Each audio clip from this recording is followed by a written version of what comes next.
Hey everybody, Kat here. Thanks so much for stopping by. Kat Surrender to Love Inspirations. Thank you so much. Subscribe to my channel, like my channel, comment, and share. I look forward to hearing from you. Now we're on emotional control, and the last time we were on, and we discussed emotional control, it was about ways to bypass explosive moments, right? When we're being feel like we're being pressed, or maybe someone is doing something wrong, and we're feeling maybe hurt and down or sad or whatever the case may be. We can get into explosiveness in our emotions, but ways that we can, last video we discussed ways that we could bypass that, which are trying not to engage with people who like set us off. Some people who know those buttons to push, and they do it, and they push them. So another way, and sometimes that's not always possible, because sometimes people are just there and they're just relentless, and then sometimes it's people that we don't even know. We could come in contact with anybody at the store, at the gas station, and then our emotions flow from situation to situation. Like, you could be having a bad situation in your home or at your workplace, and your emotions go with you when you go to the market, when you go to the gym, and everything kind of finds its way to a build up point. And so that's where we can have like a meltdown and I've heard it called that, and you may have too. You heard it called a meltdown, and you just kind of get to this boiling point, and you just want to do and say and react in a manner that expresses your disdain, your uneasiness, or you're not liking or loving at all how you're feeling. So ways that we can, additional ways, right?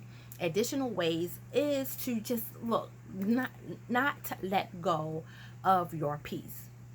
Not let go of your peace. And how you can do that is, some ways to do that is to read, is to do puzzles, is to find that music, and I've discussed that in several videos before. And as you can see, this also lends into behavior control. Behavior control and emotional control are closely linked, because our behaviors come out of how we feel and our emotions, whether it's great and good, or whether it's horrible and bad, or we just having a bad day. We wake up and everything is not going right, so it sets us in a mood. A certain mood could be the worst mood ever, or however that looks. But how we can gravitate away from that is like playing some pleasant music, whatever is pleasing to you, whatever speaks into beneficial, in a beneficial way to you, speaks into you, that you could be encouraged, that you could be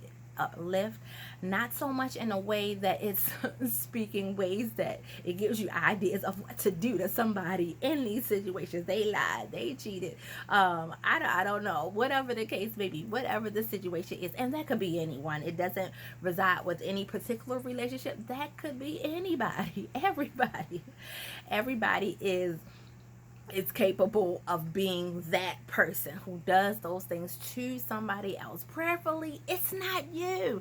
Prayerfully, it's not me. And if it was and is, we moving away from that. Let's move away from that. Let our mindset be changed into developing a mindset of calm, of peace, of being positive, of speaking positively of ourselves and of other people. Now, in speaking positively of ourselves, which is one thing that I wanted to bring up for sure today, is affirmations. Have you guys ever heard of affirmations? Like speaking affirmations, like I am. It's kind of like speaking, not the opposite of, because these are things that you are, but it may be opposite of what someone else might say about you. Like, I am joyful, I am truthful, I am engaging, I'm not harsh. And you would say the opposite of what harsh might be. I am approachable. I am approachable, and work on that. Work on I need to think of ways that I can be more approachable. If that is how you feel, and that is the way that you would like to engage in your own self-thinking so that you may engage others. That for some people, that's something that they would like to work on. If you like to work on those things, if not, you might be okay with not being engaging, and that's okay. Go to something else. But if and when that should become troublesome for you, or whatever the case may be, whatever you feel like you're challenged in, or you lacking in, you speak the opposite of that thing, and ask for more of what that is, more of those tools, more of the motivation and the mindset to think in the path of gravitating toward that beneficial thing that you wish to have, that you want, that you need, right? Because it might be off-putting to some. It might be off-putting to you. Not so much that it's off-putting to other people, but it may be off-putting to you yourself. And it may be a character trait that you're not fully like, I'm not embracing this and I want to change this. If that is the case, then speak those things. You can look those things up online, find out ways to specifically work on those targeted areas. If you have like more than one or whatever, or just one, look those things up. Take some time, because it is worth your time seeking information pertaining to those things that you like to just fine tune, right? You like to fine tune some things about my attitude, about how approachable I am, about how I respond to people. And not saying that everything is wrong with us or me, but we want to start with us. We want to start with us. We want to start with what it is that I may be able to change or to fine tune. What is it that I can adjust about me? And it's not, as again, and I'm going to keep trying to reiterate, not saying that everything is about us, but we want to self-evaluate. We want to make sure that we're self-evaluating, not to the tune of self-evaluating to the point of there's nothing about me that I like, but those things, those things about you.